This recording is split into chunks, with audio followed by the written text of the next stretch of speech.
Baik, Assalamualaikum warahmatullahi wabarakatuh. Bertemu lagi dengan saya Kurniadi sebagai seorang advokat atau pengacara dan akademisi hukum di Provinsi Jambi. Nah, pada kesempatan berbahagia ini pasti kita tetap berbicara tentang masalah hukum. Sebelumnya, salam kebenaran hakiki. Nah, pada kesempatan ini kita bicara tentang bagaimana perkara perdata dan perkara pidana berjalan bersamaan atau berbarengan. Nah, tentu ini sangat menarik untuk dikaji dan masih jarang untuk ada yang mengkaji persoalan ini.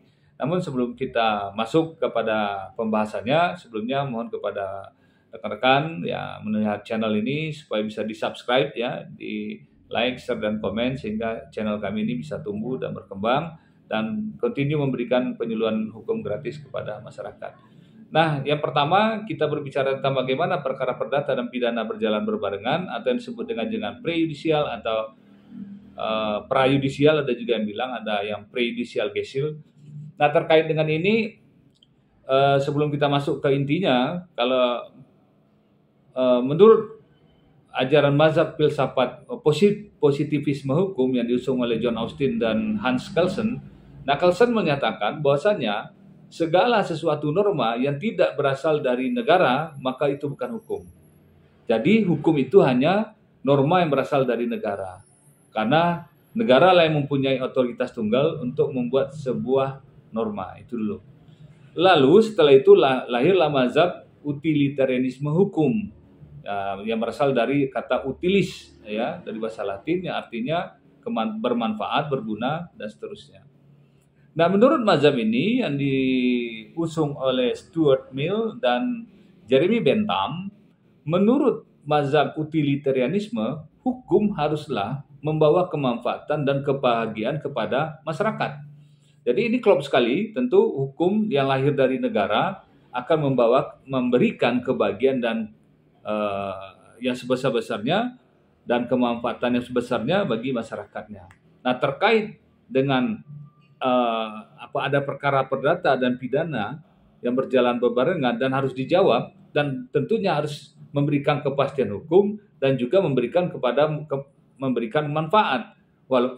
Jadi karena ada hal yang berbeda perdata dan pidana yang berjalan berbarengan, nah hukum akan mengaturnya dan tentu hukum positif yang otoritasnya ada di negara dan harus memberikan kemanfaatan. Nah, itu maksudnya.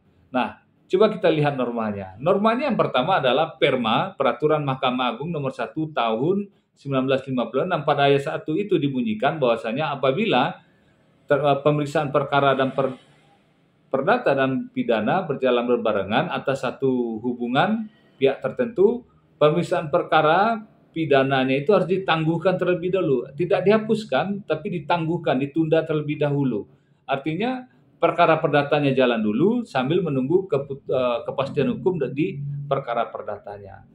Nah, setelah ada kepastian hukum baru perkara pidananya, apabila memang ada kerugian, ada delik di situ, barulah pidananya dimajukan. Namun kalau ketika pelapor tidak punya kerugian, pasti deliknya tidak ada karena dia tidak berhak terhadap satu tanah. Jadi deliknya tidak ada.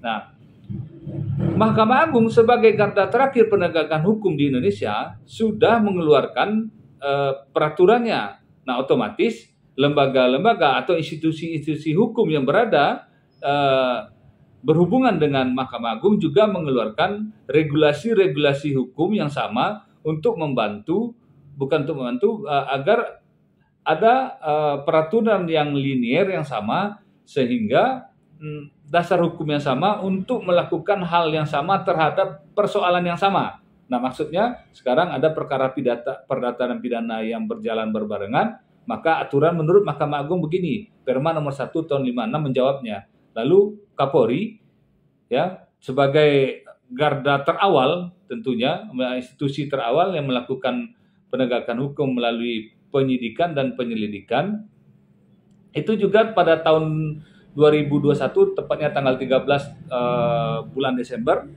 melalui surat telegram Kapolri nomor 2540 sudah menyatakan hal yang sama ketika penyidik atau penyidik dalam tahap penyelidikan dan penyidikan menemukan perkara perdata yang berjalan berbarengan, maka pidananya ditangguhkan terlebih dahulu sambil menunggu keputusan perkara perdatanya yang bersifat inkrah dengan mengacu kepada Perma nomor 1 tahun 56. Jadi mengacu kepada Perma yang tadi. Nah, setelah itu kan setelah penyidikan dan penyelidikan biasanya kan ada tahap P21 ya, diserah terima P2 tahap 2 kepada jaksa, pada penuntut umum atau di kejaksaan. Lalu tentulah peraturan Mahkamah Agung tadi Perma nomor 1 ini sudah diturunkan, bukan diturunkan, dibuat juga regulasi yang sama oleh pihak kepolisian.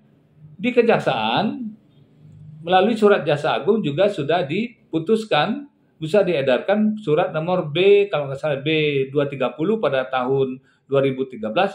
Jaksa Agung mengeluarkan regulasi yang sama apabila penuntut umum menemukan perkara perdata dan pidana berjalan bersamaan, maka penuntutannya ditunda terlebih dahulu sambil menunggu putusan perdatanya.